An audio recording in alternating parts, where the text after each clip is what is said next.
ছোট গ্রামে 10 বছরের রাফি তার গ্রামের স্কুলের পথে হেঁটে যাচ্ছে। সে সবাইকে সালাম জানাচ্ছে। গ্রামের লোকেরা হাসছে এবং বলছে, রাফি খুব ভদ্র এবং সৎ ছেলে। রাফি জানে প্রতিদিন ছোট ছোট কাজের মাধ্যমে মানুষকে সাহায্য করা যায়। রাস্তার ধারে রাফি একটি ছোট ব্যাগ দেখে, ভিতরে কিছু টাকা এবং নোট। রাফি ভাবল, আমি কি এটা রাখব নাকি মালিককে খুঁজব? তার বন্ধু জুবায়ের বলে, কেউ জানবে না, রাখলে সমস্যা হবে না।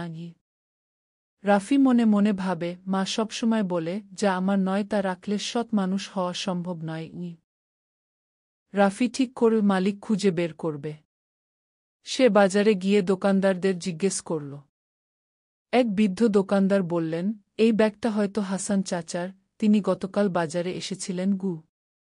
সৎ কাজের জন্য সাহস থাকা জরুরি।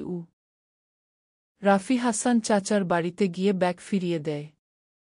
হাসান চাচা অবাক হয়ে বললেন, তুমি চাইলে সব রাখতে পারতে, কিন্তু তুমি সেটা ফেরত দিচ্ছ। রাফি হাসল, মা শিখিয়েছে যা আমার নয় তা রাখা ঠিক নয়। হাসান চাচা রাফিকে পুরস্কার হিসেবে কিছু টাকা দিতে চাইলেন, কিন্তু রাফি নিল না। আপনার দোয়া আমার জন্য যথেষ্ট। গ্রামের সবাই রাফির প্রশংসা করল। রাফি ভাবল, সত্যি সৎ হওয়া সবচেয়ে বড় পুরস্কার।